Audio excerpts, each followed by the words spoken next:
Mesdames et messieurs, bonsoir. Nous sommes ravis de vous retrouver sur ce plateau du débat de la rédaction, l'émission de DTV qui traite des questions d'actualité.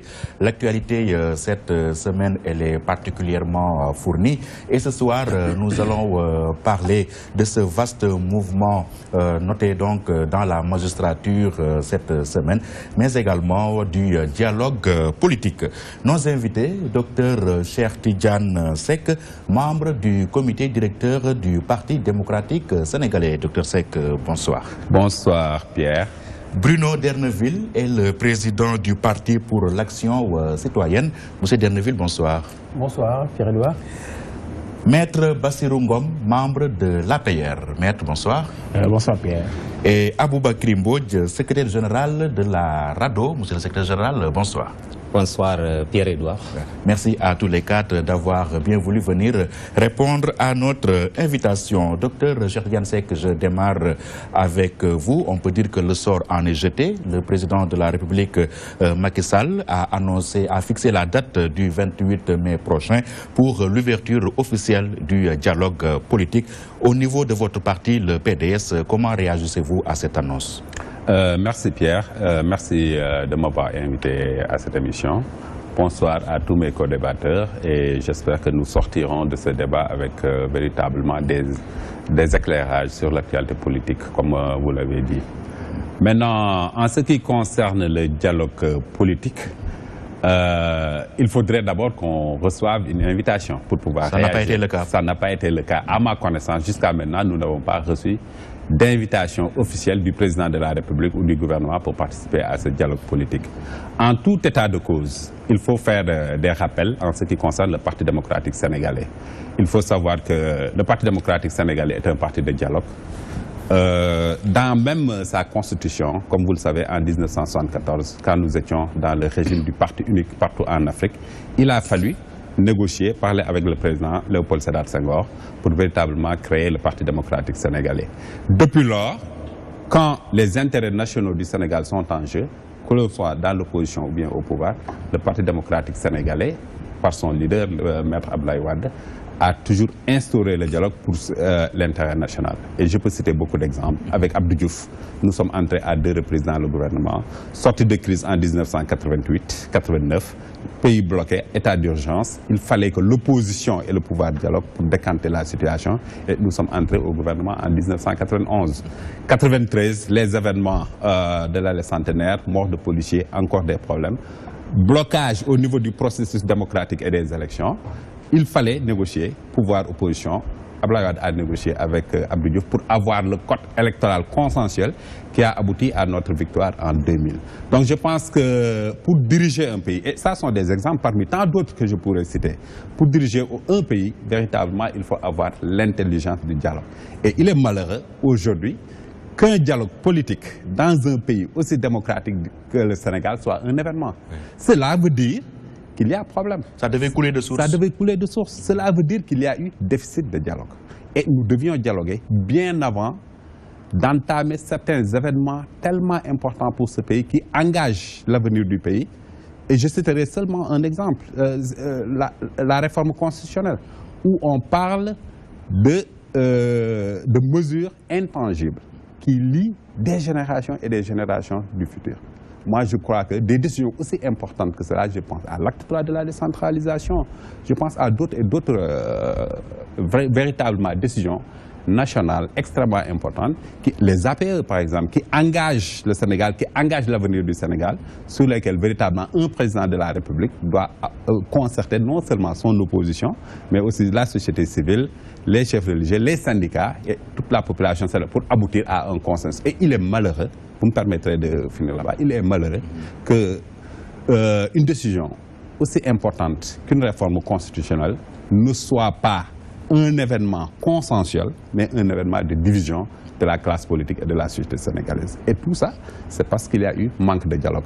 Et je dois rappeler que même ayant perdu le pouvoir, Et étant dans l'opposition, Maître Abdoulaye Wade a appelé au dialogue et a demandé à Macky Sall de parler.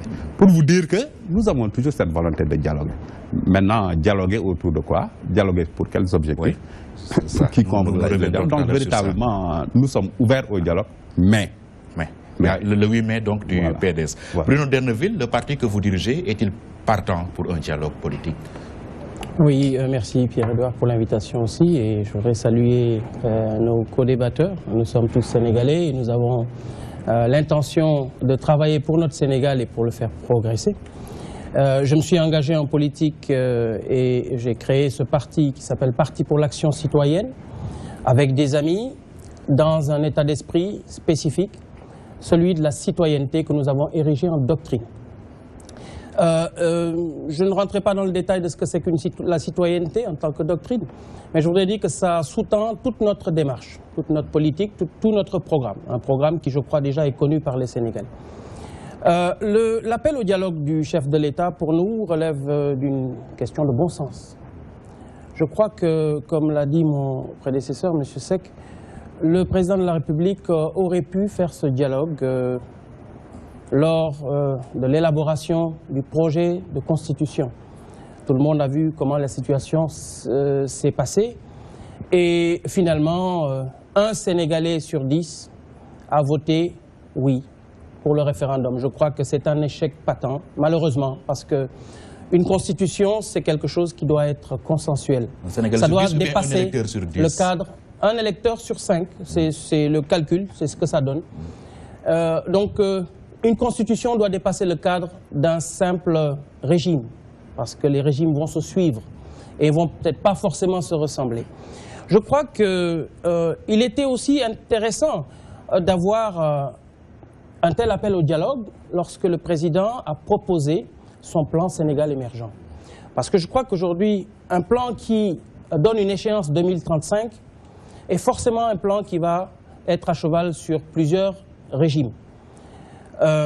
J'espère pour le président Macky Sall qu'il aura un deuxième mandat, mais en tout cas, ce que je veux dire simplement, c'est qu'après lui, il y aura d'autres. Et il y aura peut-être des gens qui sont aujourd'hui dans l'opposition.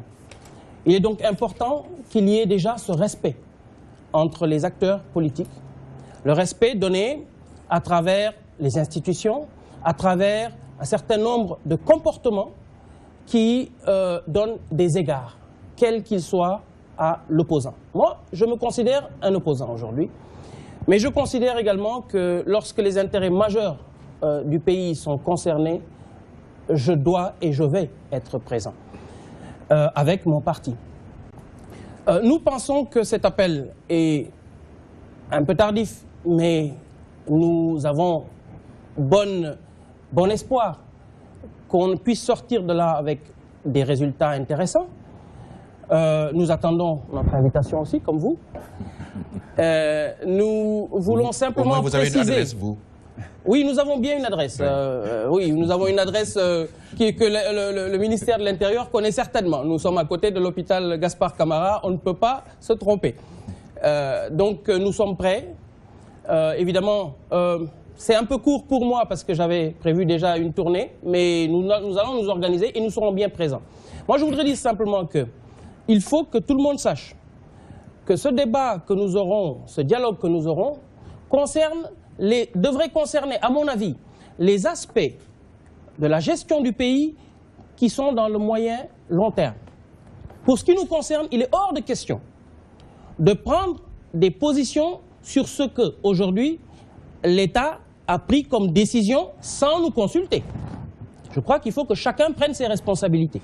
Donc je veux dire ici, haut et fort, que ce référendum qui a donné le projet de constitution que tout le monde connaît, en tout cas, ne nous engage pas, nous, puisque nous avons voté clairement non. Maintenant, s'il s'agit d'améliorer un certain nombre de points, je suis d'accord, mais il est hors de question que demain, on puisse nous dire nous étions tous d'accord sur ce projet de constitution, en particulier l'intangibilité de certains points, j'ai dit clairement que je ne suis pas d'accord, mais il y en a tant d'autres Et c'est peut-être pas le moment d'en parler, on en parlera peut-être plus tard. Oui, Maître Bassirou Ngom, il faut qu'on s'accorde d'abord sur les termes concertation ou bien dialogue. Parce que hier, dans le journal de la DTV, un membre éminent de la coalition Macky 2012, le coordonnateur Moustapha Faltier, disait qu'il ne s'agissait pas de dialoguer, mais d'ouvrir juste des concertations. Vous, est-ce que vous pouvez éclairer notre lanterne sur ça?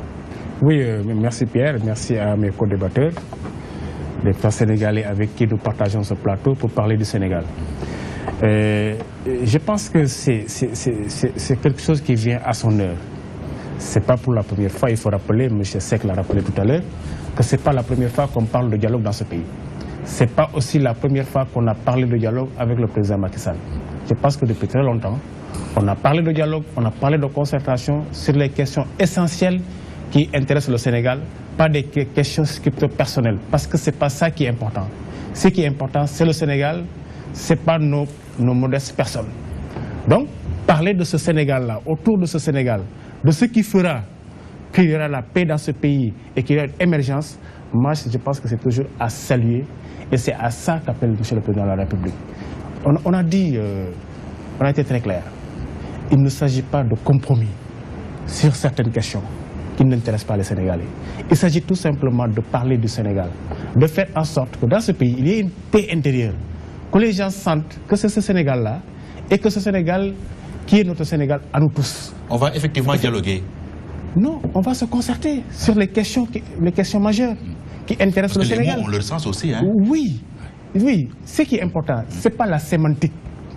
Ce qui est important, c'est comment faire pour faire en sorte que les gens se retrouvent autour des questions essentielles, qu'il y ait un climat apaisé et qu'on puisse créer les conditions d'une émergence dans ce pays, parce que c'est ça aussi notre objectif, c'est ça l'objectif du président, c'est l'objectif des Sénégalais. Je pense que c'est ça qui est important. Ce n'est pas des questions personnelles, ce n'est pas des questions de parti, ce n'est pas des questions de compromis, mais c'est des questions essentielles qui concernent les Sénégalais. Je pense que si on appelle à ça, tout le monde doit quand même s'en réjouir. Et tout le monde doit y participer. Peut-être c'est le timing qui pose problème. Pourquoi seulement maintenant? Non, mais on a toujours appelé au dialogue. Ce n'est pas maintenant qu'on a appelé au dialogue. Le président de la République a toujours appelé au dialogue. Vous vous souvenez de ces différents messages dans lesquels il disait aux Sénégalais, je veux qu'on dialogue, je veux qu'on parle du Sénégal. Nous tous, aussi bien le pouvoir, l'opposition que la société civile. Donc ce n'est pas la première fois qu'on parle de dialogue. Peut-être que quand il a soulevé la question pour la première fois, il y a eu des blocages parce que tout simplement, certains avaient posé des conditions qui ne sont pas acceptables en démocratie. Et c'est ça le problème. Le PDS, par exemple, il faudrait quand même comme préalable la libération de Karim Wade. On ne peut pas poser ces genres de préalables dans une démocratie. Dans un état de droit, ce n'est pas possible. Parce que ce sont des pouvoirs qui sont séparés. Il s'agit de décisions qui n'intéressent pas le pouvoir exécutif.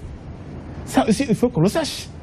Est-ce que si le président de la République le faisait et que tout le monde parle d'un pays démocratique, le pays doit être démocratique, doit être géré de manière démocratique, et que le président se lève un jour pour dire je veux dialoguer, mais je vais satisfaire à une demande qui consiste à demander à notre justice de libérer telle ou telle personne. Est-ce que ça ne ferait pas désordre? Quand même, on ne peut pas vouloir une chose et son contraire. Si on veut une démocratie, alors qu'on y mette, qu'on l'accepte, qu'on accepte les règles du jeu de la démocratie. Il ne faudrait pas qu'on le réclame d'une part et que d'autre part, on veuille quand même fouler aux pieds les règles les plus élémentaires d'une démocratie, d'un état de droit et d'un fonctionnement normal d'un état de droit. C'est ça aussi la question. Il faut que les Sénégalais aussi, nous tous, aussi bien du pouvoir, de l'opposition que de la société civile, qu'on sache les regarder, qu'on sache que ça, c'est le Sénégal. C'est pas moi, c'est pas le président, c'est pas quelqu'un d'autre. Et si on parle du Sénégal, je pense que tout le monde doit être enthousiaste quand même à y participer. C'est ça, je ne pense pas que ce soit des questions de compromis.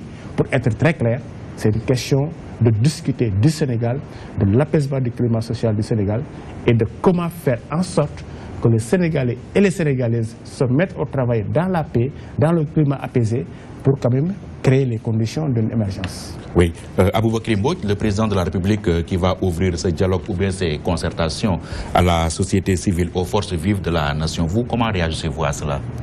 Je vous remercie Pierre-Edouard et je remercie également les collègues et amis et frères avec qui je partage ce plateau. Je salue également tous les téléspectateurs qui nous suivent en ce moment. En ce qui concerne la RADDHO, je pense que certes, nous avons une mission de promotion et de protection des droits humains, mais la RADDHO est connue aussi à travers le travail qu'elle a réalisé dans le cadre du dialogue politique au Sénégal. Parce qu'en 2004 déjà, nous avions initié le pacte républicain, qui était également une invite à renforcer le dialogue politique. Parce que dans une démocratie normale, le dialogue doit être permanent.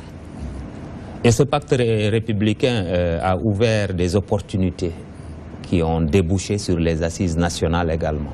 Et les assises nationales même, également, pour moi, tout ça s'inscrit dans le même processus, ont débouché sur la Commission nationale de réforme des institutions. Même s'il n'y a pas de lien dialectique qu'on peut établir, pour moi, dans l'évolution du temps, c'est important de rappeler ces choses-là. Pour vous dire que donc nous sommes à l'aise par rapport à ces questions-là. Maintenant, le terme dialogue aussi a effectivement un sens. Parce que dans le cadre d'une démocratie, entre le pouvoir et l'opposition, parce qu'on parle d'un dialogue politique, il est permanent parce que le gouvernement qui exerce le pouvoir doit dialoguer avec l'opposition qui s'oppose. Et si le Sénégal a été une exception par rapport à d'autres pays qui ont, par exemple, viré vers des crises très profondes comme des guerres civiles, c'est parce que nous avons toujours été un pays de dialogue. Mais dans le contexte précis, nous avons toujours rappelé que le dialogue même, il était rompu pour nous, quand on a fait un peu l'historique, il était rompu même depuis les élections législatives de 2007. 2007, où une partie importante de l'opposition avait boycotté les élections. Il y a eu un problème, une sorte de déficit de dialogue. Et ensuite, cela a continué jusqu'à 2012 avec l'alternance, quand le parti au pouvoir est redevenu parti d'opposition, avec l'arrivée d'un nouveau parti et la coalition qui l'a soutenu, entre, par exemple, ce parti-là et le parti qui était au pouvoir, il n'y a pas eu de dialogue. Et cela pour plusieurs raisons, dont la plus importante à notre avis, c'est qu'après l'alternance de 2012, il y a eu l'idée de réactiver la CREI, la traque des biens mal acquis. Oui.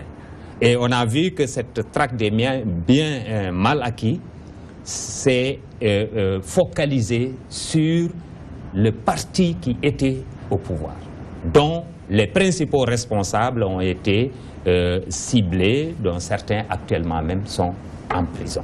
De sorte qu'il y a eu un déficit de dialogue entre, en tout cas, l'Alliance pour la République et le Parti démocratique sénégalais. C'est pourquoi quand le président de la République, quand il s'est rendu pour présenter des condoléances, il a émis l'idée de lancer un dialogue avec les partis de l'opposition. Et en premier lieu, il a dit, avec le Parti démocratique sénégalais, la RADDHO a sorti un communiqué le 4 mai pour dire que nous nous félicitons de l'initiative du président de la République. Parce qu'il n'y avait pas de dialogue. Alors que ce dialogue, il doit être permanent. Mais et surtout sauf avec que le dialogue politique ne signifie pas forcément retrouvailles de la famille libérale. Non, oui. Mais quand même, c'était aujourd'hui les deux formations politiques, je pense, où les relations étaient les plus feutrées, comme je vous ai dit, liées au fait également avec l'activation de la CREI. Avec les autres partis, peut-être que même il y avait des partis qui sont allés même avec l'APR dans le cadre de la mouvance présidentielle et qui étaient dans ce qu'on appelle la coalition Benno Bokk Yakaar, même si par ailleurs d'autres, après, ont quitté cette coalition, sont revenus. D'autres sont restés. Est-ce que vous voyez? Mais c'est là où on sentait vraiment une sorte de choc d'idées, mais pas de dialogue. et ça, c'est regrettable, c'était pas parce que ça a un peu marqué le climat politique de 2012 jusqu'à maintenant. Et cela également ne va pas dans le sens du renforcement également de la démocratie. Parce que nous considérons que le dialogue est un pilier fondamental de la démocratie. Le dialogue politique. Maintenant, dans le cadre de cet appel-là, nous, quand on a sorti le communiqué, on a dit qu'on félicite le président de la République. Parce que c'est à lui d'abord de s'ouvrir à toutes les formations politiques, parce qu'il est le président du Sénégal, le président de tous les Sénégalais. Et nous avons dit que nous aurions souhaité que ce dialogue ne soit pas seulement un dialogue entre les politiques, que ça soit un dialogue national, que ça ne soit pas même un dialogue politique. Et nous avons dit que nous aurions souhaité qu'il soit élargi aux organisations de la société civile, au secteur privé, aux syndicats, aux autorités coutumières et religieuses. Et quand nous avons vu aussi le communiqué rendu par le Conseil des ministres, nous nous sommes félicités parce que, d'une certaine manière, ça nous réconforte un peu par rapport à nous, l'idée qu'on avait émise. Et là, ce n'est plus, à mon avis, même le dialogue en tant que tel, mais c'est plutôt une concertation nationale.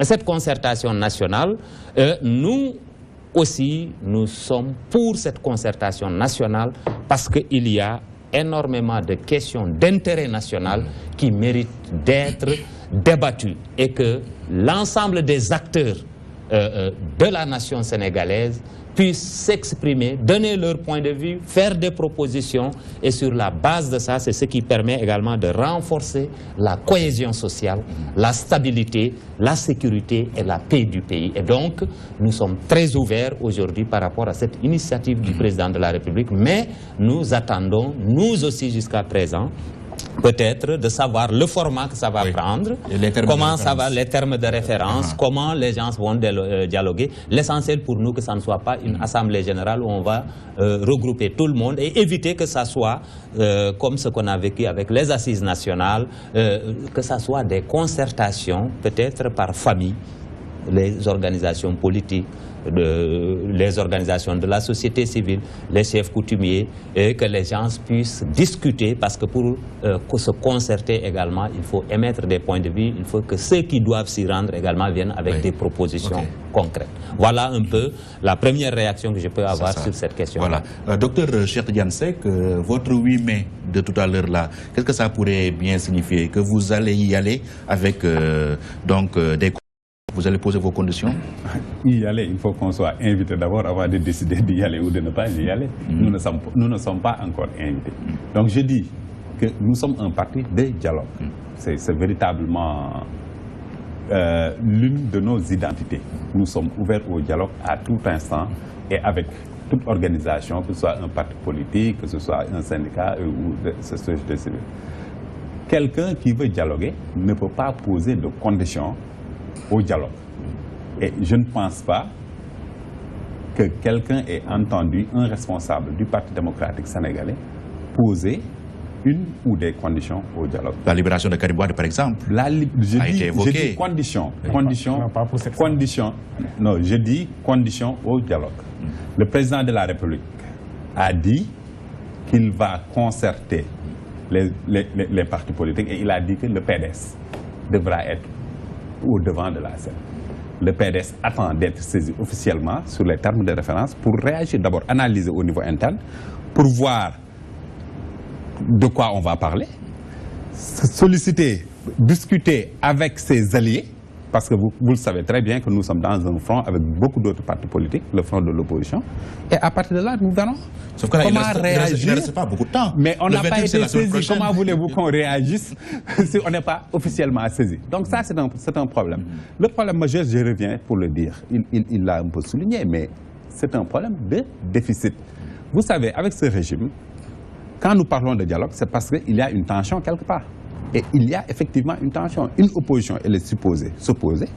Et le pouvoir est supposé diriger. Mais quand le président de la République lui-même dit que l'opposition doit subir la loi de la majorité. Ça, ce sont les propos du président de la République.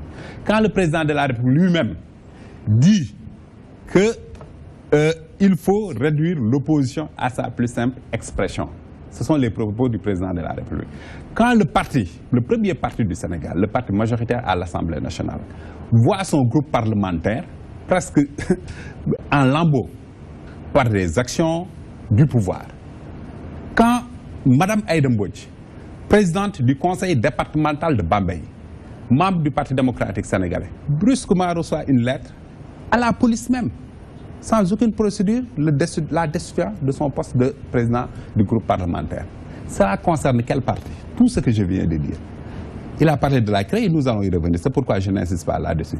C'est quel parti qui est concerné par toutes ces actions, toute cette répression et oppression même? C'est le Parti démocratique sénégalais. Le PDS est persécuté par le pouvoir. Absolument.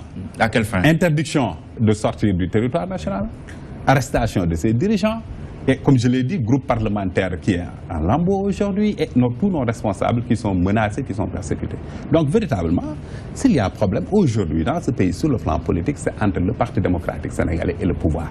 Et le président Macky Sall, malheureusement, c'est lui-même qui l'a dit encore, je le cite, des comptes à régler avec le Parti démocratique sénégalais.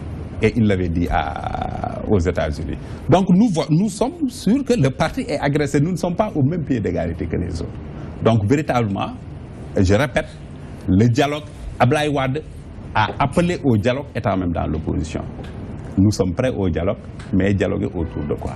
Si nous voulons dialoguer, nous n'avons pas parlé de conditions, mais quand même, nous sommes agressés. Il y a des problèmes majeurs au niveau de notre parti et qui sont liés au régime et il faudra qu'on parle de ces choses-là. C'est véritablement ça. Maintenant, en dialoguant, mais on pourra parler de toutes les choses. Le PDS, comme je le connais, et cette opposition, nous allons parler des problèmes d'intérêt national. Et il y en a beaucoup. Il y a beaucoup de problèmes sur lesquels... Est-ce que vous n'allez pas faire du barayogo sur le dos du peuple là? Le PDS et Macky Sall. Vous savez, on n'en est pas encore là. Je tiens à dire que véritablement, il est difficile même de se prononcer sur ce dialogue. Du moment qu'on ne connaît pas les termes de référence, on ne connaît pas le format. Mais le principe, il est dégagé. Le principe est dégagé. Oui. Bon, il vous appelle, il va vous dire, nous allons parler de ceci, nous allons parler de cela, nous allons parler de cela. Mais nous ne savons pas jusqu'à aujourd'hui, ils nous disent que le dialogue aura lieu le 28. Jusqu'à présent, nous n'avons aucune indication sur non seulement le format, ni les termes de référence du dialogue national. Mais partout où on va, comme ce débat, nous irons avec nos idées. Nous irons avec pas de revendications ni conditionnalité, mais nous irons avec nos idées. Si nous devons y aller, je dis bien, si nous devons y aller, nous irons avec nos idées, nous irons avec nos problèmes et nous allons discuter pour l'intérêt du Parti démocratique sénégalais, pour l'intérêt des populations, mais aussi pour avoir un climat politique national apaisé, mais qui puisse permettre à tous les partis politiques, à commencer par le Parti démocratique sénégalais, qui est le premier parti du Sénégal, mais de s'exprimer normalement, de nous laisser manifester quand nous voulons manifester, de nous laisser tenir nos meetings, de nous laisser contester. Aujourd'hui, je peux donner l'exemple du Brésil, avec Dilma Rousseff, présidente de la République, qui a été élue, mais aujourd'hui, qui est en phase de destitution. Je peux donner l'exemple de la France, avec François Hollande, qui est revenu à cause de la pression populaire sur la déchéance de la nationalité. Et d'autres exemples. Aujourd'hui, la loi El Khomri, qui crée des manifestations en France. Nous avons dépassé cette attitude de « je suis le régime, je dirige, alors vous devez me subir jusqu'aux prochaines élections ». Nous sommes aujourd'hui à l'ère de la démocratie d'opinion. Entre deux élections, l'opinion publique, et là je salue quand même cette société civile assez dynamique au Sénégal, mais la société civile, les partis politiques et les populations ont le droit à tout moment de donner leur avis sur la marche du pays entre deux élections. Il ne s'agit pas de dire que l'opposition doit subir la loi de la majorité jusqu'aux prochaines élections. Ça ne marche plus, ça c'est fini. Sinon il n'y aurait pas de destitution, il n'y aurait pas d'impeachment comme ça se fait aux États-Unis. Dilma Rousseff serait présidente jusqu'à ce qu'elle termine son mandat et beaucoup d'autres exemples. Donc je pense que c'est l'attitude même du régime qui doit être revu dans le sens d'un état de droit et d'un état démocratique, où le dialogue politique, le dialogue entre les acteurs politiques, le dialogue entre le pouvoir et la population doit être permanent. Aujourd'hui, si l'opinion publique sénégalaise décide que le président Macky Sall ne satisfait pas à ses besoins, mais nous devons manifester. Et je donne des exemples au niveau extérieur, mais le 23 juin est là, avec la révision de la Constitution pour l'institution du poste de vice-président. Abdoulaye Wade a retiré parce que mais il y a eu une pression populaire qui a fait que lui, un homme sage, un homme d'État, mais il a retiré son projet. Donc je pense que véritablement, il y a beaucoup de questions comme cela, sur lesquelles aussi bien la société civile, les organisations syndicales, les partis politiques et d'autres organisations ont des points de vue, mais qui ne sont pas les mêmes que les points de vue du régime. Mais quand le président de la République dit que ce dialogue portera sur les questions d'intérêt national, pour certains observateurs, le cas Karim Wade est donc évacué. Pierre, intérêt national. Les APR, le président a dit qu'il va signer les APR. Et il a appelé même les pays africains à signer les APR. Qu'est-ce qui est aussi important pour l'Afrique et pour le Sénégal que les APR? Il signe et après il vous appelle pour dire quoi? Qu'est-ce qui est plus important aujourd'hui pour nous que les APR? Qu'est-ce qui est plus important pour le citoyen sénégalais que cette constitution que nous venons de réviser avec intangibilité de certaines lois qui lient tout le Sénégal pour des générations et des générations? Vous ne pensez pas que ça c'est international et que nous devrions en discuter avant de décider? Mais vous décidez et après vous appelez les gens à négocier sur ces points-là. Non, écoutez, le problème qui se pose, si nous devons poser les choses en leur véritable terme, il y a une politique dans ce pays qui est liée à l'oppression, à la répression que le régime exerce sur le PDS depuis 2012. Pour créer un espace de paix et de liberté, il faut qu'on en parle. Quand, en 88, 89 ou bien 93, quand on mettait Abdoulaye Wade en prison, tension politique, il faut négocier pour avoir un climat apaisé pour le travail. Il n'y a qu'un débat qui vaille dans ce pays aujourd'hui. C'est le débat du développement socio-économique du Sénégal. Le Sénégal doit dépasser aujourd'hui les contradictions politiques. Nous avons tellement vécu dans la démocratie. Aujourd'hui, véritablement, nous devions dépasser ces débats-là et nous consacrer uniquement et entièrement au développement social et économique de notre pays. Mais vous voyez, c'est un pas en avant, deux pas en arrière, les institutions ici, c'est cela. On danse le tango. Parce qu'il n'y a pas de dialogue entre les acteurs politiques. Aujourd'hui, si on avait dialogué autour de la Constitution, mais beaucoup de problèmes, on n'en parlerait plus. Si on avait dialogué autour des APR et avoir un consensus, on n'en parlerait plus, etc., etc. Mais un pouvoir qui dit que l'opposition doit me subir, mais si je dois subir, je résiste. Voilà. Et ça crée une tension. Bruno D'Erneville, la partie doit-elle se jouer entre les libéraux, quoi, entre le PDS et l'APR? Oui, pendant que M. Seck parlait, j'étais en train de me dire, en tout cas, nous ne voulons pas être égorgés sur l'autel d'une discussion en B2B, hein, pour utiliser le langage économique, entre le PDS et l'APR. Ce serait la meilleure manière de casser ce dialogue, ça c'est très clair. Parce que, en tout cas, nous ne sommes pas dans ce schéma-là. Ça, c'est très clair. Alors, M. Seck a quand même sorti quelques préoccupations qui sont effectivement des préoccupations réelles et qui constituent une inquiétude. Une inquiétude pour les milieux économiques, d'abord, ensuite pour les populations. C'est les accords de partenariat économique, les APE. Les APE sont une démarche qui, aujourd'hui, est en phase d'aboutissement. Et c'est le président Macky Sall qui est sur le point de faire aboutir cette démarche-là. Il y a une lourde responsabilité qui pèse sur ses épaules. Au moment où aujourd'hui près de 90%, je pèse mes mots, des entreprises du domaine moderne, donc du secteur formel, n'arrivent plus à payer les impôts. Alors, les services fiscaux ont des objectifs de rendement, d'efficacité, mais ce qu'ils ne voient pas, c'est qu'il y a une mort latente au niveau des entreprises. Et ce qui est étonnant, c'est que l'informel est florissant. Florissant. Ne paye pas d'impôts. Et mieux, on a des institutions qui ne payent pas d'impôts. Est-ce qu'on peut continuer dans ce schéma-là? Là où aujourd'hui, la Côte d'Ivoire est en train d'attirer toutes les grandes entreprises fleurons de nos industries, j'en connais quelques-unes. Est-ce qu'on peut continuer comme ça? Je crois qu'il y a une réelle inquiétude. Et je crois que le président de la République, s'il appelle au dialogue maintenant, c'est qu'il a conscience qu'il y a des enjeux importants qui sont sous sa responsabilité. Alors tout à l'heure, monsieur Ngom, je ne sais pas si c'était par un lapsus ou quoi, a parlé de conditions d'émergence.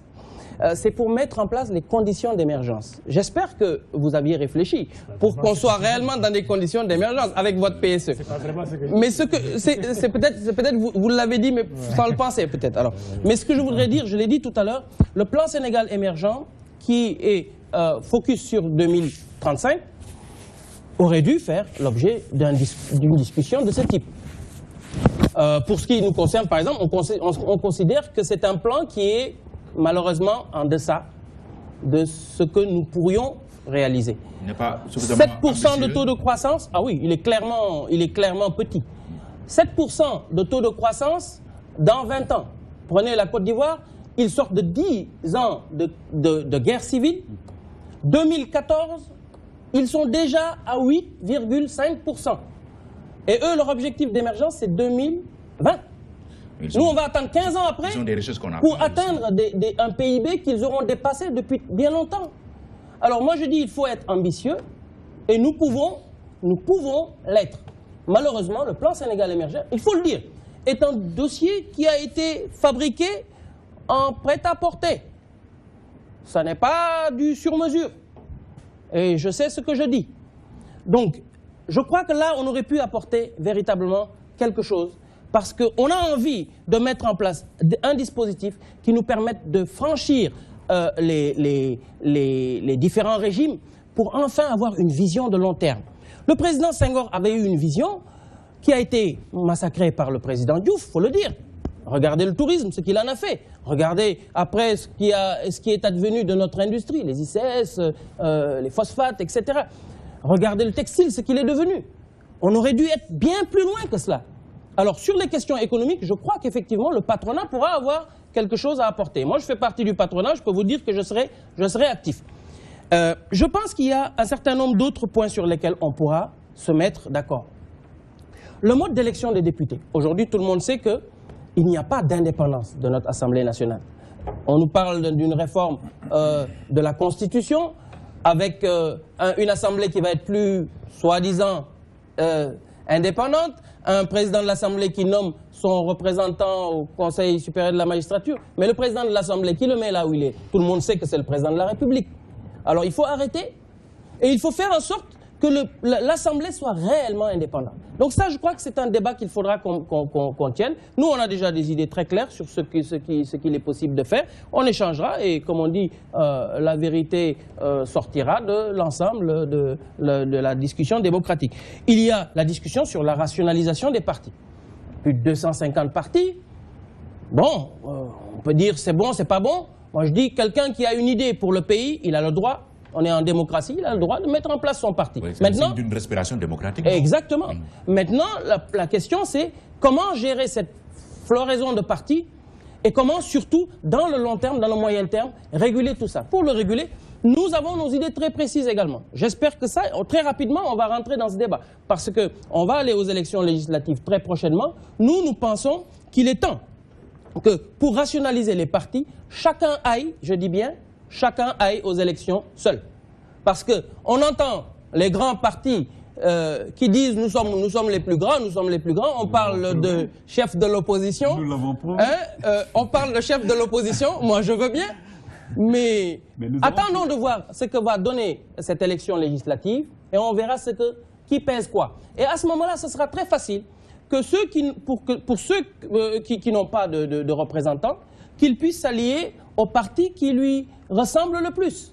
Je crois que voilà une des nombreuses idées qu'on pourra mettre sur la table. Mais je crois que ça fait partie des urgences pour simplifier la chose. Et ça simplifiera également la question de la transhumance. Parce qu'aujourd'hui, quand vous êtes dans une mélasse pas possible, vous pouvez effectivement à l'intérieur jouer comme vous voulez en disant moi c'est pas tel parti qui m'a élu, moi je suis élu par la coalition, etc., etc. Donc je crois qu'il y a une réflexion à avancer là-dessus. Il y a également, je pense, une union sacrée qu'il faut qu'on ait autour de la question de l'administration. Il n'est plus viable, et en particulier pour votre plan Sénégal émergent, parce que ce n'est pas le nôtre, ce n'est plus viable qu'on ait une administration qui malheureusement... Vous ne vous reconnaissez pas? Ah non, pas du tout, pas du tout. Ce n'est pas viable qu'on ait une administration qui fonctionne comme ceci, à la tête dessous et les pieds en haut. On ne peut pas avoir une administration complètement politisée. Aujourd'hui, le directeur de l'ENA, je m'excuse de citer, il a créé un mouvement de soutien à la réélection du président Macky Sall. Est-ce que c'est logique dans un pays comme celui-ci? Je dis non. Est-ce qu'un recteur d'université a le droit de créer un mouvement pour soutenir la réélection du président Macky Sall? Je ne citerai pas ce recteur, mais tout le monde sait de qui je parle.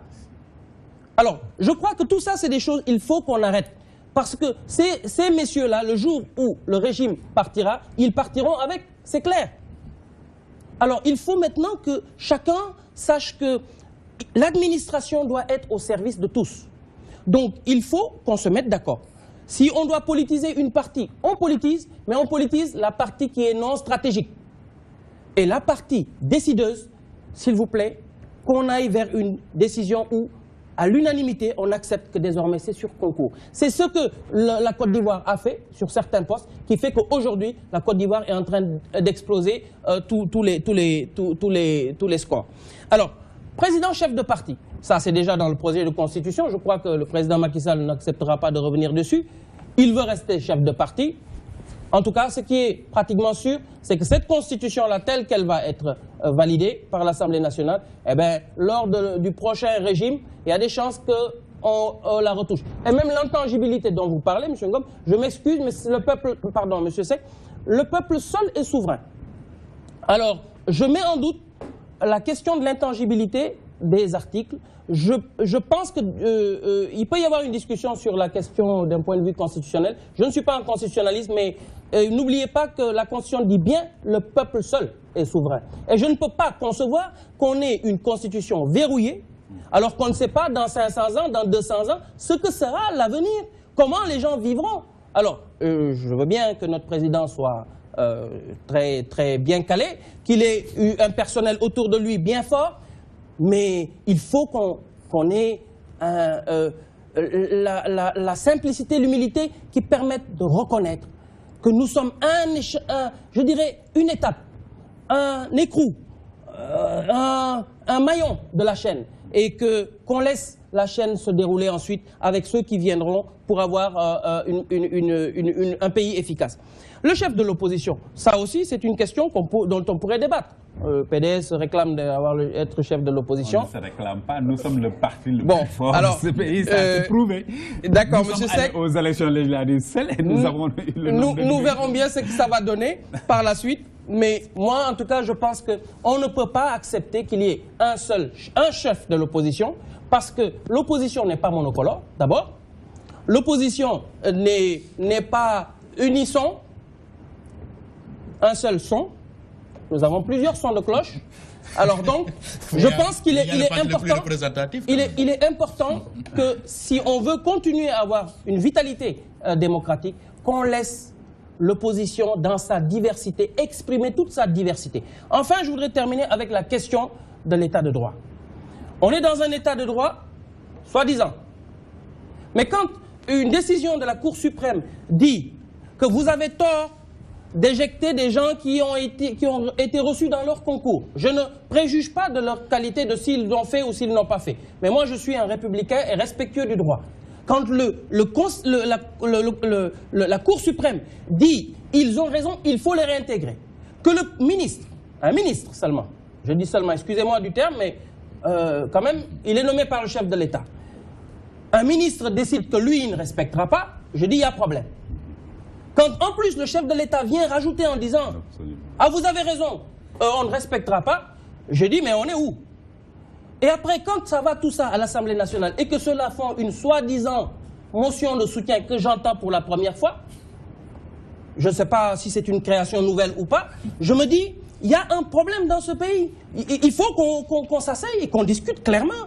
Est-ce qu'on peut continuer comme ça raisonnablement? Les gens qui sont à l'extérieur, qui imaginent pouvoir venir un jour au Sénégal et qui voient ce genre de situation, est-ce que vous pensez réellement qu'ils vont oser venir? L'affaire Aïda Mbodj, le parallélisme des formes. Comment est-ce qu'un ministre peut destituer une élue? Je me pose des questions. Alors je crois qu'il y a beaucoup de choses sur lesquelles il faudra bien qu'on discute et qu'on évite de rentrer dans des détails, je ne veux pas dire lesquels, mais des détails qui vont nous éloigner du véritable intérêt.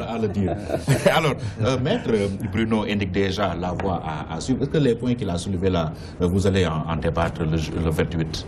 Moi, je pense que c'est un peu confus et c'est difficile d'expliquer au Sénégal tout ce qui a été dit. On a dit beaucoup de choses à la fois. Il a terminé par l'affaire Aïda Mbodj. Moi, je pense aussi qu'il faudrait quand même qu'on revienne à cette définition. C'est quoi l'état de droit? Comment un état de droit fonctionne? Et qu'est-ce qui est légal et qu'est-ce qui n'est pas légal? Ça aussi, c'est important. Ça, c'est la loi qui le dit. Si la loi le dit, je pense que si on prend une décision qui est légale, qui est fondée sur la légalité, moi, je n'ai pas de problème par rapport à ça. Je vous assure que moi, je suis du camp présidentiel, je suis de l'APR. Mais si on avait pris une décision qui est illégale par rapport à ça, moi, je serais très gêné de venir dire que c'est tout à fait légal. Ça, c'est la loi qui le dit. C'est la loi qui parle du cumul des mandats. Ce qui est différent de ce qu'on a un peu essayé d'expliquer aux Sénégalais depuis un peu longtemps, quand on a dit qu'il faut une mise en demeure. Mais ce n'est pas cette question-là. Ça intéresse les cas dans lesquels une personne a été nommée à un poste qui est incompatible. L'incompatibilité et le cumul des mandats, c'est totalement différent. Il faut qu'on soit aussi clair sur la question. Passons rapidement sur Aïda Mbodj. Maintenant, sur le cas, parce que ce n'est pas une question taboue, il faut en parler, c'est important. Qu'on parle de la question des enseignants. Est-ce que vous pouvez accepter que dans ce pays, des gens dont on sait effectivement, de manière totalement claire qu'ils ont triché et qu'ils vont aller enseigner des enfants, vous pensez que c'est tout à fait, c'est normal qu'on les laisse aller enseigner ces enfants-là? Alors qu'on a la possibilité. Alors qu'on a la possibilité. Moi, je ne parle pas de cette question ne m'intéresse pas. Il a mal travaillé. La question qui m'intéresse. La question des élèves maîtres. La question qui m'intéresse, c'est la question de la décision et ce qui a été fait au niveau de la Cour suprême. Vous savez, moi, l'avocat qui a mené ce combat, c'est un ami. Et je sais ce qui s'est passé. Ce qui s'est passé, c'est quoi? C'est qu'il faut quand même qu'on essaie de comprendre les décisions de différentes juridictions, surtout les juridictions suprêmes, qui jugent le droit et qui ne jugent pas de fait. Il s'agit tout simplement d'un point de droit sur lequel la Cour suprême s'est prononcée. Il était totalement possible qu'on régularise la décision après l'arrêt de la Cour suprême, parce que c'était un point de droit. Il s'agit de cela. La Cour suprême n'a jamais dit que ces gens-là ont raison sur le fond et sur les faits. Il ne s'agit pas de cela. Donc, si l'État régularise cela parce que quelqu'un qui ne veut pas prendre la décision l'avait prise, et qu'aujourd'hui, celui qui doit effectivement prendre la décision le fait, moi je ne vois pas le problème. C'est tout quand il faut sauver des enfants. Je pense que ça ne devait pas susciter un débat aussi important. Sauf si on veut faire de la politique. Oui. Le dialogue va-t-il remettre en cause les acquis du référendum? Mais le dialogue ne peut pas remettre en cause les acquis du référendum. Parce que c'est un référendum. Les points que vous avez verrouillés. C'est le peuple sénégalais qui a été saisi et qui a quand même donné sa décision.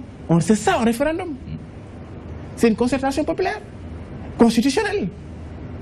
Et donc le peuple sénégalais a voté la loi à une certaine majorité en disant ce projet constitutionnel qui nous est soumis, nous l'agréons, nous le votons oui et nous voulons que ce soit quand même les nouvelles institutions du Sénégal. C'est ça que le peuple sénégalais a dit.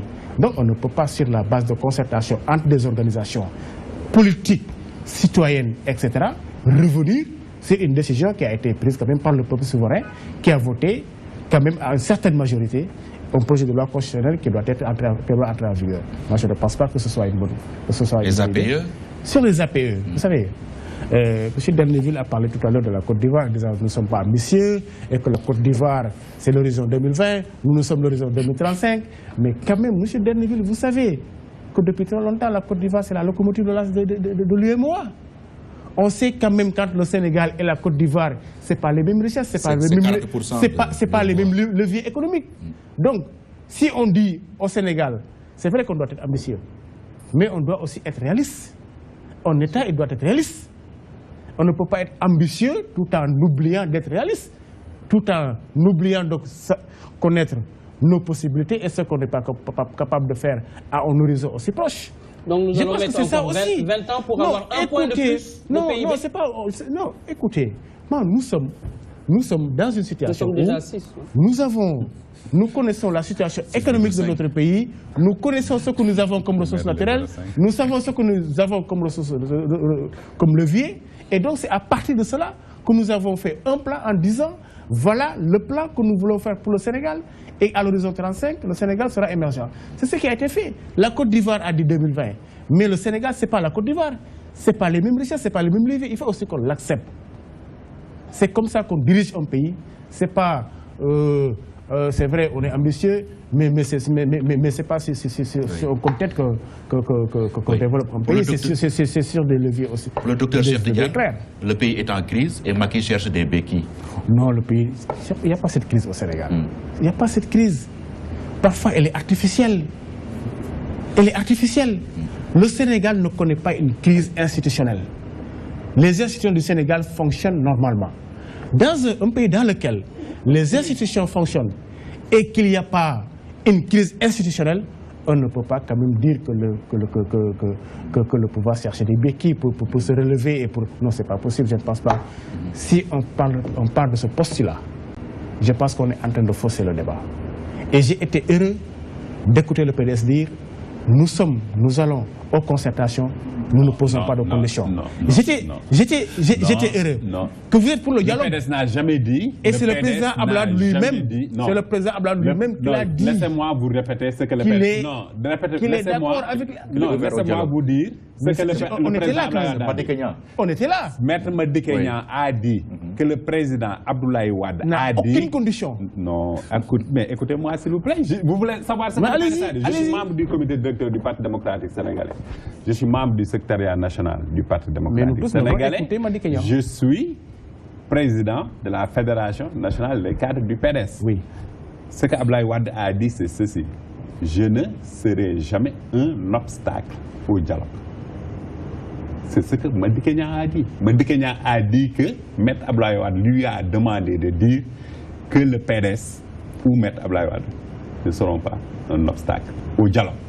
Voilà, c'est là où ça s'est arrêté. Un obstacle au dialogue. Nous ne serons pas un obstacle au dialogue. Non, il ne pose pas de conditions aussi, c'est ce qu'il a dit.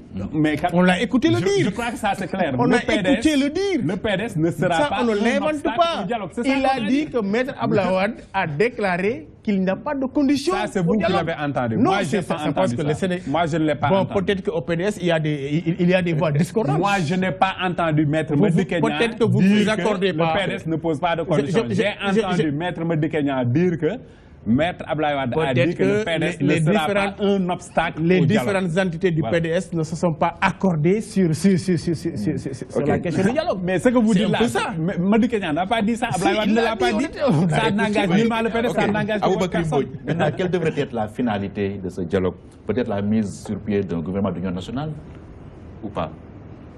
Bon, nous, en ce qui nous concerne, le dialogue, déjà, comme on parle, je dis que même moi, je préfère le terme concertation nationale. Parce que je fais la distinction entre le dialogue, surtout le dialogue politique, comme je vous ai dit, qui doit être permanent.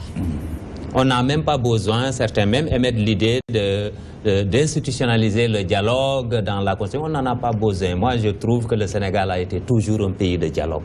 Et c'est ce qui fait une exception heureuse du Sénégal aussi dans son histoire. Maintenant, en ce qui concerne les concertations nationales, avec l'appel du président de la République, il y a effectivement nécessité d'une concertation nationale. En ce qui nous concerne, l'ARADO, nous pensons que les questions relatives à la justice, il y a effectivement des manquements que nous avons constatés et nous voulons aussi faire des propositions sur ces manquements-là. J'ai parlé tantôt, par exemple, de l'activation de la CREI. Ce sera notre second point. Oui, je reviendrai là-dessus. Un autre aspect également en ce qui concerne les élections, parce que nous travaillons beaucoup sur les élections, non seulement au Sénégal, mais sur l'ensemble du continent africain. Et le Sénégal après le référendum, qui n'est pas du tout une élection, c'est une consultation nationale, mais qu'on a transformé en élection. Ça, il faut le constater. Et c'est pourquoi, d'ailleurs, finalement, vous avez vu qu'au lieu de parler de campagne référendaire, on parlait de campagne électorale. Et on a vu que jusqu'au plus